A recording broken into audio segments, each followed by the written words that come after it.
Achemya de flebo Mali kono Mali ko ka hanga fulni ton be obem fako bismillah agoro kun kibor keneka bagruba ofle sirawa dala fereke lawni ulube fereke yoro la minu baraka gele wa ubala yini dongodo ku dairi mesoro yoro la kasara be sugu soro yoro mona amina wala wala like awyi ndo kun kiborin kono General de Division Abdoulaye Maiga ni ali kera France fanga marabulu nyemayi yella sike lago shika lakana kota fanfe ani soro siraka okuma nunu magobe jabi jonjo natili yalla amina wala wala like awye hindo kun kibarin kanu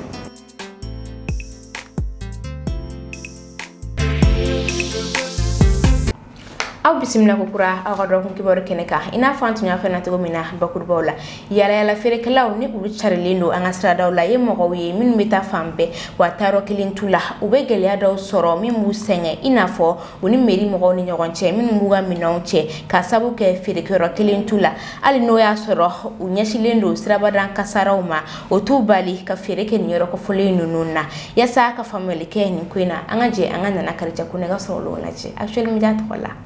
wafa mwiru wabu wasabali wabule no gantoro usigile na masumani uga ferifan kun walma sira kerefelaw la yala alfregela nunu buga bala la wati mina soni doro jatige be bo fan befe bebi yere nyini munkama inafo aw miri be muna meri mogo don kan sugu kono o ye wakati geleme mina ferekela nunu bu yere nyini yasa kasegu yere tanga ani kuga ferifan kishimina lima wa obela obu daire menyini ma chama haklila ko yala li fere na faga boni place sarali ona tabe ukishilente meri mogoma olu munu buga fere fam mine tan anaka wakati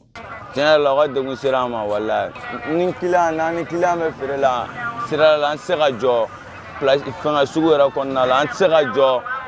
yoro gele gani kila me fere ge asoro ni kila ma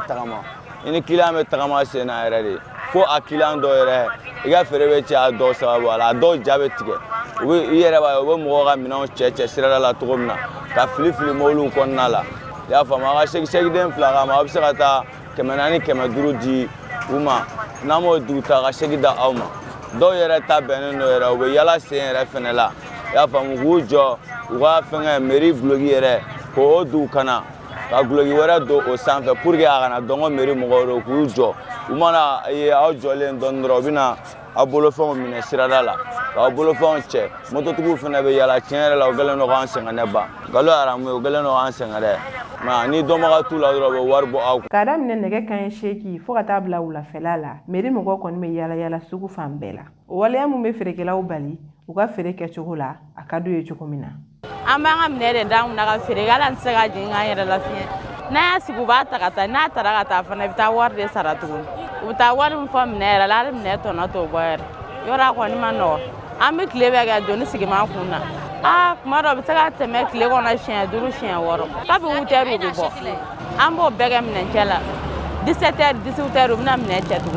na fa ko ntala to ko bala ko ami fere la suno ko na na fa ko mi di merire Mamadou Diallo ni ale yala ferekelai baga dusuma kasa irana ka keni ni koyni ka kla ka fere fana fo yasa ko se ga bo ni la halaya en kono meriga mo de gusara mo ma aga wa de gusara ni uche sa adogale wa sa wa nani uturo po uturo tiwe krenga uturo tiya ta yola a odi la kanere wa ko wa sa wa ko wa fla are mobilité me tola o bekle be bana mobilité ra flari o bekle ma mo mi a fo wa fu wa assemblée da mo nga suwi am la fiasa am be kwa kon anu ga metri ni mo be kwa kon mo be kwa kon mo be je kitron a blale ba ta ga barage mo ta ga sigala ante bore anu ya bla samna o temna se ba mo be fla o ma temna se mo sigilia ay anta da blo a weski wa tigiro da mo wa la fiadro ali no ya soro ni bara en soro ka dogo o te meri mo bali u ga la koloshili la u ga bara kono legona bo on te sigiro la kwa ame to kana sigia ka lo fiere bo no te sigiro tambulu sugu kono ya ame klinga yala ko an siele la ka firige ogoni ba mine ami wardi no de temina na sisa bon meri mo ba mine do fana meri wera mo bi yala tuguni ami muga saro le jako ya ni ma diero bi on fana bi ga mina mine kwa donc aba ko mi mine ni gala mo fla de kwa tiere la parce que ni mine ni mi kila ni ya bi ga warla iti fen soro kwa ibita ga mina ta gelela ni wari nyere bo ala iti fen soro kwa donc a bɛ komi a bɛ ka baara kɛ sugu kɔnɔ a bɛ ka wari di olu ma quoi parce que n'u y'a minɛ don min tile i ka baara bɛ tiɲɛ o don bɛɛ i tɛ se ka feere kɛ e bɛ se ka t'i ka minɛn labɔ 400 ou bien 1000 ou bien 2000 donc n'i y'o bɔ minɛn yɛrɛ tɔnɔ na a tɔnɔ jumɛn bɛ sɔrɔ o bilen donc an bɛ ka wɔsi de k'a di olu ma. mɔgɔ caman b'a sɔrɔ k'a fɔ ko mairie mɔgɔw bɛ nin kɛ u yɛrɛ ka nafa de kama ko nka olu ni kisili tɛ. mairie mɔgɔw de kɛlen don k'an tɔnɔ bi bi na an tɛ se ka mouvement fitinin kɛ n'u mana minɛ n'u y'a minɛ ala an ta tɛ tigɛ u bɛ tila ka taa waribaw fɔ an ye an k'o sara u ka nin b'u yɛrɛ de kama u ka nasɔngɔ de ɲini sinon u tɛ ka k'an kama dɛ an t'an jɔ dɔrɔn ka feere kɛ an b'an jɔ sira kɛrɛfɛla la ka feere kɛ an tɛ jɔ dɔrɔn ma basi foyi t'u la u ka fara an na quoi u k'an to yen u k'an to an ka feere k'an fɛrɛ ma quoi an tɛ mɔgɔ tɔɔrɔ mɔgɔ t'an tɔɔrɔ u bɛ taa mɔgɔw lawuli yɛrɛ u b'a la k'u bɛna mɔgɔw lawuli ka bɔ place in na ne bolo ni bɛɛ ye place sɔrɔ a ko bɛ nɔgɔya wa hali n'a ma dabila a bɛ nɔgɔya nka gouvernement de kan ka place di mɔgɔw ma ne fɛ k'a fɔ gouvernement mɔgɔw ye u ka place di mɔgɔw ma quoi pour que bɛɛ ka lafiya. nin waati in na Bamako sugu caman de bɛ yen mairie mɔgɔw ka tɛmɛli tɛ kɛ ɲuman ye wa a tɛ dogo maa si la nka mairie mɔgɔw b'a yira k'a fɔ ko nin ko in kun ye ka se ka feerekɛlaw ani u bolofɛnw kisi kɛrɛnkɛrɛnnenya la minnu bɛ siradaw la ni place t'u bolo yaasa ka fɛɛrɛ sɔrɔ nin ko in na jamana ɲɛmaaw kan ka fɛɛrɛ wɛrɛ bila sen kan min tɛ minɛncɛ in ye walasa bɛɛ ka se ka lafiya. nin tun ye Nana Kadija Kone ka sɔrɔlenw ye yala yala feerekɛlaw ka gɛlɛya kan charbon ni ale tobilikɛla nafalan ye ale da gɛlɛyalen don kosɛbɛ nin wagati na an bɛ don min na i n'a fɔ bi hali n'o y'a sɔrɔ nin fɛn kofɔlen nafa ka bon kosɛbɛ du caman kɔnɔ o ma feerekɛlaw bali ka dɔ fara a sɔngɔ kan charbon da gɛlɛyali kun dɔ bɛ se ka kɛ sɛnɛ banni baliya ani samiya banni hali n'o y'a sɔrɔ a da gɛlɛyala a sanni tɛ ka jɔ fɛɛrɛ kan ka ɲini nin ko in na ka da jamana ka sɔrɔ kɛcogo kan Zinabu Geyi bɛ walawalali ka kɛ ni charbon tununi ni waati na suguw kɔnɔ maa minnu jijalen don a feereliko la u ye farangaw kɛ charbon sɔngɔ kan feerebagaw y'a jira k'a fɔ ko samiya baara ani forola baara olu de kɛra sababu ye ka gɛlɛya don charbon ko la ani charbon na cogo la duguba kɔnɔ mɔgɔ caman ka tobili dennen don charbon ko la kɛrɛnkɛrɛnnenya la musolakaw ni charbon ko gɛlɛya bɛ ka gɛlɛya se feerebagaw n'a sanbagaw ma. bon sisan charbon kɔni a ko ka gɛlɛ quoi parce que an bɛ yɔrɔ min na sisan an bɛ fubonda wagati de la bon sumana da fana bɛ yen samiya ɲana bon mɔgɔ bɛ sumana da la minnu kan ka charbon bɔ donc ji fana fanga bonyara yen donc sira caman tigɛra mobili kan ka don yɔrɔ caman ka charbon ta olu tɛ se ka don fɛ fo janvier na ɲɔgɔn na fo wagatiw ka se quoi mais k'a gɛlɛya sisan yɛrɛ o ye sumana da wagati ye parce que baara galen don bɛɛ b'a dɔn ji nana ɲina alhamdulilayi mɔgɔ ye sɛnɛ kɛ ɲina bɛɛ alhamdulilayi fɔ quoi donc mɔgɔ tɛ i ka foro to yen k'i bɛ charbon bɔ kɛ quoi n'i ka baara bɛnnen t'a ma fo ka charbon bɔ ni tilara sɛnɛ minɛn na fo ka charbon bɔ ka na n'a ye mais n'i b'i ka minɛn na don na tuma min na i tɛ se ka charbon bɔ quoi donc mɔgɔ kelen kelen minnu b'a bɔ olu de bɛ ka na n'a ye sisan mais a nata fana ka dɔgɔ quoi est-ce que i y'a faamu bon n'a tɛ ka ye a bɛ gɛlɛya de est-ce que i y'a faamu o de ye sisan charbon gɛlɛya sisan quoi bon charbon bɔrɔ kelen sisan a bɛ yɔrɔ min na komi bi a bɛ sɔrɔ 1500 1200 yan'a ka se nin wagati ma donc samiya wagati dɔ la an tun b'a feere 900 800 1000 mais nin wagati in na depuis fubonda wagati sera charbon commencera ka gɛlɛya quoi bon a sɔrɔli ka gɛlɛ dɔɔnin quoi an yɛrɛ fɛ yan bi charbon tun t'an fɛ yan bi de charbon mobili 2 nana bi mɔgɔw yɛrɛ ma labɔli kɛ quoi si y'a faamu parce que yan ye charbon feere yɔrɔba de Bamakɔ yan lɔgɔ feere yɔrɔ ni charbon feere yɔrɔ n'i y'a jateminɛ yan ɲɔgɔnna mana kɛ a ka dɔgɔ quoi donc ni charbon dɛsɛra ani lɔgɔ mana kɛ ka dɛsɛ bɛɛ de b'i kunda yan kan quoi a mana na wagati o wagati o b'a sɔrɔ mɔgɔw jɔlen bɛ k'a kɔnɔ quoi est-ce que i y'a faamu. Maga sa ni ale ye charbon feerela ye Dar Salam dépôt la ale bɛ ɲɛfɔli kɛ anw ye u ka charbon na cogo la. Charbon bɛ bɔ Kita mara la souvent tuma dɔw a bɛ bɔ Buguni mais o ka suma a tila bɛ bɔ Kita mara la tuma dɔw la a bɛ bɔ Naran fan fɛ fana mais o bɛɛ ka suma dɔɔnin quoi fɛn caman bɛ charbon mara la a ka gɛlɛn parce que mɔgɔ minnu b'an bolo ka charbon jeni kungo kɔnɔ an b'a f'u ye aw kana yiri kɛnɛ fana tigɛ olu bɛ yaala ka lɔgɔ jalan de ɲini k'a jeni k'a kɛ charbon ye quoi parce que a fɔra an ye k'an kana yiri kɛnɛ tigɛ donc lɔgɔ jalan n'i ko k'o dama fana ɲini k'a o bɛɛ bɛ dɔ fara a gɛlɛya kan quoi. Sanbaga dɔw ka miirina la u k'u ɲɛsin lɔgɔ sanni ma ka tobili kɛ o ye fɛɛrɛ ye u bolo ka da charbon gɛlɛya kan. Degun ka bon kojugu charbon tɛ ka sɔrɔ bi yɛrɛ charbon dɔɔni bɛ n'o tɛ a tɛ ka sɔrɔ mais an bɛna lɔgɔ de san an bɛ taa yirani k'o la sisi ka bon an bɛ tɔɔrɔ charbon tɛ ka sɔrɔ a da ka gɛlɛn an tun bɛ charbon san 800 900 mais sisan fo 1200 da ka gɛlɛn a tɛ ka sɔrɔ yɛrɛ wa bɛɛ mugu i b'a kɛ daga kɔrɔ dɔrɔn a bɛɛ bɛ ban ten ne bɛ ka latɛmɛ lɔgɔ de degun b'a kan dɛ mais an b'a latɛmɛ ten n'a feerekɛ bali tɛna to mais an ye lɔgɔ de san sisi b'an tɔɔrɔ lɔgɔ ka suma sisi b'a la. Gɛlɛya minnu bɛ charbon feerelaw kan nin waati in na o ye u ka feerefɛn na cogoya ye n'u tɛ se ka feere kɛ a kɔ. Lɔgɔ ni charbon baarali kɔni degun camanba de b'a la i n'a fɔ a mobili ko ka gɛlɛn mobili na pase ka ca mobili pase ka ca yɛrɛ et puis sila ɲuman fana tɛ yen silako problème fana b'a la kosɛbɛ an bɛ taa lɔgɔ ni charbon ta yɔrɔ min na a bɛɛ ye tukɔnɔnaw de ye sila ɲuman t'a la mobilitigi fana bɛ bajɛ o de kan. Bon nin wagati fana la a ka gɛlɛn a mangɛnɛ don sisan parce que kungonomɔgɔw fana an b'a ta o min bolo olu fana bɛ kungono baara de la olu ka baara sigilen tɛ lɔgɔ tigɛ ni charbon tigɛ kama u bɛ sɛnɛ de kɛ bon ni baara tɛ waati min na u bɛ to ka lɔgɔ tigɛ dɔɔni dɔɔni ani charbon lɔgɔdilan ni charbon u bɛ to ka dɔ kɛ charbon u bɛ dɔ kɛ lɔgɔ ye an bɛ taa o bolo ka na an b'a ta dɔɔni dɔɔni ka fara fara ɲɔgɔn kan a n'a cayara an bɛ na n'a ye o de kosɔn nin waati min si a bɛ mange san o san nin waati min si a bɛ mange i y'a faamuya bon an ma yɔrɔ la an bɛ taa lɔgɔ ta yɔrɔ min na caman bɛ yen olu bɛ bulu de tigɛ bulu de la u tɛ sɔn mansin ka baara kɛ u bɛ yiri tigɛ bolo de la bon bulu baara i ka na a ka suma dɔɔni i y'a ye o gɛlɛya de b'an kan mobilitigiw kɔni ka pase ka ca dɛ o ka ca yɛrɛ de ka taa kɛ charbon fara ɲɔgɔn kan ani lɔgɔ ka fara ɲɔgɔn kan ni a mobili fa bɔ i yɛrɛ dɔn a mobili fa waati min na i bɛ tila ka segin ka na tugun ka na mobili ɲini ka taa tuma dɔw la ni mobilitigi dɔw bɛ ɲɔgɔn dɔn an b'an to yen k'olu wele n'a sɔrɔ olu bɛ yen fanfɛla la u bɛ sin k'i tɛn ka taga ta bon dɔw la an bɛ taa charbon ni lɔgɔ ta tuma dɔw la an bɛ dɔ sɔrɔ a la tuma dɔw la an bɛ bin a la ale bɛ ɲɔgɔn dafa ka taga de kɔni an b'a ɲɛfɔ client u yɛrɛ b'a dɔn client fɛn fɛn bɛ sanni giriman kɛ bɛɛ b'a dɔn pɛrɛ nin waati min sa a bɛ gɛlɛya n b'a fɔ minnu bɛna kelen-kelen tuma kelen-kelen minnu ta kelen-kelen ye olu de a bɛ bara olu de la sinon mɔgɔ n'o ka baara ye yirile baara charbon baara o lɔgɔ baara ye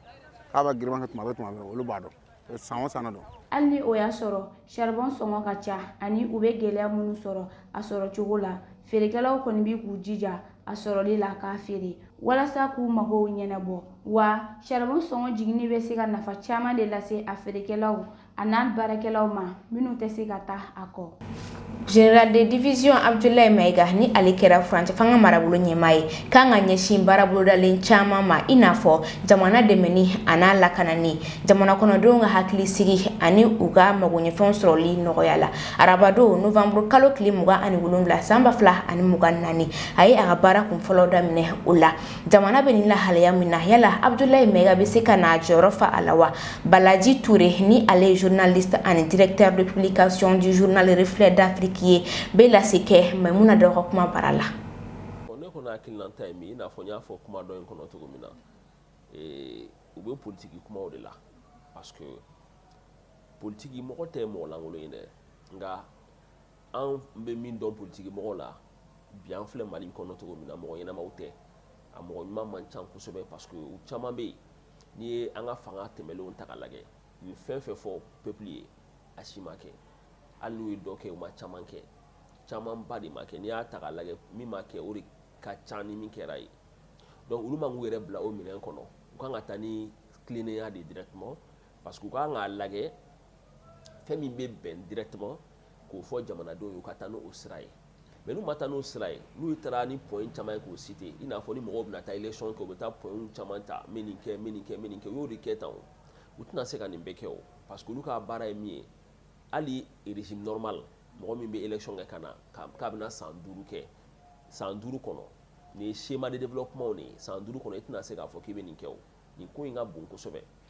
hali ni élection wɛrɛ n'i ye élection kɛ ka tila ka passer k'a fɔ i bɛ san 10 kɛ i tɛna se ka nin bɛɛ kɛ depuis an ka jamana kɛra démocratie jamana fo bi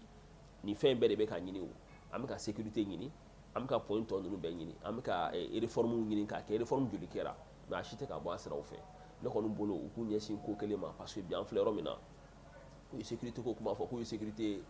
lasabati mais ne m'a lasabatilen ye o parce que sécurité bi an filɛ yɔrɔ min na an bɛ dingɛba de kɔnɔ insécurité bɛ yen dɛ siga foyi t'a la a bɛ yen a lajɛ attaque bɛ ka kɛ hali bi a tɛ ka fɔ mɔgɔw ye parce que kunnafonilaw tɛ ka se ka kunnafoni fɔ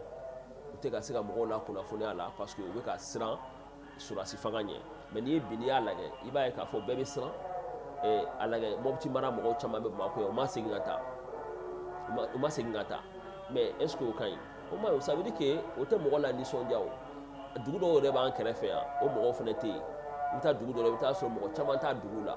mais o ma ɲi o dɔw ka ɲɔw yɛrɛ u ka balo jeni na o fana ma ɲi o donc vraiment bon ne bolo fɛɛrɛ parce que ministre min tɛmɛra danfara min b'olu n'o cɛ dɔrɔn o kun ye politiki mɔgɔ ye olu tɛ politiki mɔgɔ ye mais olu bɛ ka taa ni politiki sira parce que ale bɛ baara min na n'o ye premier ministre ye o politiki sira de ye o u bɛ kuma caman fɔ k'u b'a kɛ fɛɛrɛ tɛ dɔwɛrɛ ye o minnu b'ale fana sanfɛ ale n'olu ka se ka baara kɛ walama olu k'ale to yen a ka baara kɛ mais est ce que olu bɛna se k'ale to yen a ka baara kɛ parce que min tɛmɛra olu tun bɛ ka baara kɛ après u ma ɲɔgɔn faamu o de la u taara o maintenant an bɛ jamana minnu kɔnɔ u b'a fɔ ko fanga président ye exécutif ye mais fangaw tilalen don n'i y'a ta k'a lajɛ fangaw tilalen don normalement gouvernement kan ka se ka baara kɛ kɛcogo ɲuman na k'a sɔrɔ waati dɔw la a ɲɛfɔmɔgɔw ma u da don a la mais o tɛ se ka kɛ parce que fɛn bɛɛ bɛ décision bɛɛ bɛ ta conseil des ministres de la est ce que olu bɛna décision kuraw ta danfara bɛ min ni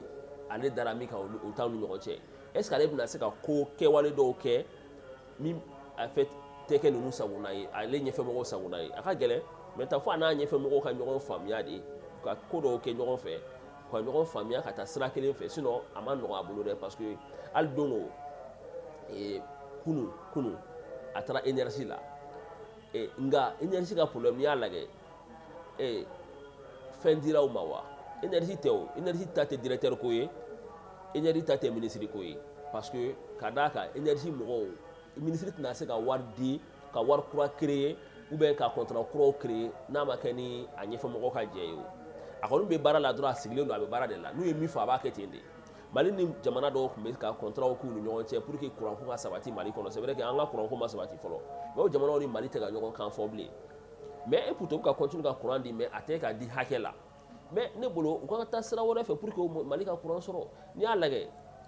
a tɔgɔ u taara salon an ye centraliw labɛn ou bien ɲinan yɛrɛ san daminɛw la ko courant tile centraliw ko pour que panneau solaire voltaïque photovoltaïque pour que ka se ka kuran di maliyɛnw ma délai minnu dira a délai dɔw sera dɔw ma se mais est ce que an bɛ ka kuran sɔrɔ an tɛ k'a sɔrɔ o ye sécurité de ye o parce que bi an bɛ yɔrɔ min na bi sécurité ko b'an na kosɛbɛ c'est vrai que an bɛ Bamakɔ an bɛ an da an bɛ wuli nka hali an yɛrɛ min bɛ Bamakɔ sécurité tɛ terrorisme dɔrɔn ye o hali bandiw ye u bɛ terreur sɛmɛ o bandi minnu bɛ dugu kɔnɔ a b'i lajɛ kɛ a bɛ waati joli bɔ mɔgɔw tɛ ka moto jakarta san n'i ye moto hali i bɛ siran k'a san ka di i den ma ou bien k'a san ka di i ka mɔgɔ ma mun na n'i y'a san ka d'a kan a bɛ na fɔ i ye saya de san ka d'a ma hali bi aw jɔtɔ sisan a ye mun fɔ a bɛ ka fɛɛrɛ de ɲini pour que aw se ka bolifɛn jɔ mɔbiliw sécurité t'u la donc en fait insécurité kɛlɛli a man ka kɛ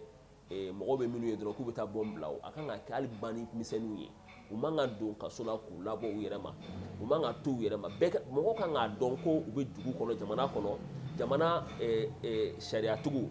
jamana a tɔgɔ minnu bɛ an lakana fo mɔgɔw ka u jigi sɛmɛ u la k'a dɔn alihamudulilayi bi an bɛ jamana kɔnɔ an bɛ se ka sunɔgɔ cogo min an b'an ka da to a yɛlɛlen don cogo min ka d'an ye an bɛ wuli cogo min ka d'an ye mais tant que n'o ma kɛ terreur tɛ ban o donc u kan ka lasabati fan bɛɛ de a man ka kɛ yɔrɔ kelen na a kan ka kɛ Mali fan a man ka kɛ faamaw dɔrɔn fan fɛ parce que faamaw bi olu de bɛ sunɔgɔ bɛ wuli parce que sécurité b'u da la mais sécurité kan ka kɛ an bɛɛ de da la an kan ka wuli an ka sunɔgɔ ni baara in ye ne y'o de fɔ n ka kuma sen dɔ la n ko nin point ninnu o minnu cité nin ye jamana ka développement point de ye pour que i ka se ka nin point lasabati i bɛ san janbaw de ta diɲɛ jamanaba fɛn fɛn y'u ka développement kɛ a si ma se k'a kɛ nin point kɔ bi an filɛ yɔrɔ min na jamana foyi tɛ min mago tɛ sécurité la hali n'a sɔrɔ sécurité u bɛ sunɔgɔ u bɛ wuli mais u bɛ k'a renforcer de diɲɛ jamana foyi tɛ min mago tɛ kalan na diɲɛ jamana foyi tɛ min mago tɛ service social layiriwali la diɲɛ jamana yɛrɛ bɛ ɲɔgɔn dan n'olu de ye maintenant pour que i ka se k'olu bɛɛ lasabati ka ɲa ka sécurité bila sen kan ka ɲa ka réforme tɔ ninnu bɛɛ kɛ kɛcogo ɲuman na o tɛ se ka kɛ ni san 10 yɛrɛ ye o tɛ se ka kɛ ni san 20 hali san 100 tɛ se k'o lasabati souvent donc olu bɛ baara min fana la u nana hukumu min kɔnɔ a bɛ f'o ma ko transition de u nana waati kunkurun ko de kɔnɔ waati kunkurun kɔnɔ e tɛna se k'a fɔ k'e bɛ nin bɛɛ kɛ o a bɛ gɛlɛya kosɛbɛ maintenant ne kɔni bolo k'u ɲɛsin baara dɔ ma u yɛrɛ b'a dɔn min ka nɔgɔn u bɛ se ka min kɛ an bɛ mago bɛ min na joona joona n'o ye lakanali ye u ka taa lakanali kɛ. Sisan nɔ jamana kɔnɔ kibaru a n'a kɔn kibaru bɛ lase aw ma teliya la Umu Kulibali fɛ.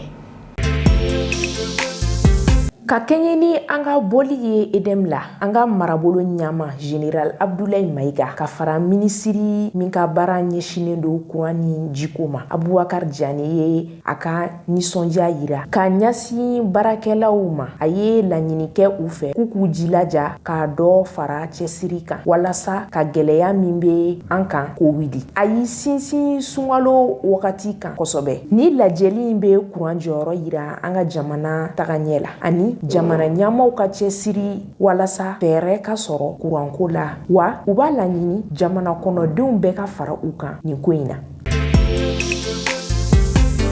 Nigeria jamana ɲama Bola Tinubu ye bɔli kɛ Faransi novembre kalo tile 28 ka taa bila tile 29. Ni ye a siɲɛ fɔlɔ ye kabini san 24 Nigeria jamana ɲama ka taa bɔ Faransi. Ni bɔli in kun ye ka dɔ fara jamana in fila cɛla ka wari o la. Tinubu ni Emmanuel ye lasigi dɔ kɛ min bɛ wele Conseil d'affaires franco-nigérien. Ni o kun ye ka weleweleda kɛ ka ɲɛsin u baaraɲɔgɔnw ma. Nigeria ni ale jamana kɔnɔ den bɛ taa ma 227,000. O bɛ Faransi nafa kosɛbɛ. Tinubu ni MEDEF ye ɲɔgɔn ye baara bolobila dɔ la walasa ka baara caman kɛ Nigeria dugukolo kan. Bɛrɛbɛrɛtɔ n'a bɛ fɔ olu ma ko la gauche ni olu kɔkɔrɔma dolen don Rassemblement national fɛ olu bɛ fɛ ka réforme des retraites bɔ a ma. Gouvernement ye bɛnkan sɛbɛn sen kan walasa ka sɔsɔli nɛmɛ nin ko in na ani kalafili kana bɔ a ko la. O kɛrɛfɛ député de gauche mɔgɔw funtenina ni olu ye gouvernement partisan de la réforme mɔgɔw ye ko in kɔkɔrɔma don ani u bɛ k'u sinsin bɛnbaliya mun bɛ ka tɛmɛ bɛrɛbɛrɛbagatɔw ni ɲɔgɔn cɛ nin ko in na. Bashar al-Assad ani groupe Hayat Tahrir Sham jadisiw ye mugujugu ci ɲɔgɔn na Siri kɔrɔnfɛla la Alep dugu kɔnɔ. Siri ɲɛmɔgɔ minnu ka baara ɲɛsinen don adamadenya hakɛ la fasali ma olu y'a yira ko mɔgɔ 130 o de tora ni ɲagata in na. Jadisiw ye mugu ci walasa ka dugu dɔw minɛ ani u y'a ɲini ka siraba dɔw tigɛ min bɛ bɔ Alep ka taa Damas. Hali n'o y'a sɔrɔ u sera k'u yɛrɛ bɔ mugujugu ninnu na kɛlɛ bɛ halisa sen na. Actually mi dadi baran filɛ bagaw ni bɛ dan sigi aw ka nin dɔgɔkun kibaru la aw ni ce aw ka ɲɛmatali la an bɛ fɔ k'aw kan bɛn diɲɛ wagati wɛrɛ. Parce que nous croyons au grand potentiel humain, parce que nous incarnons la performance, parce que l'autonomisation et le perfectionnement de l'élite constituent notre objectif. Rejoignez-nous, Université Bazo, la performance par excellence.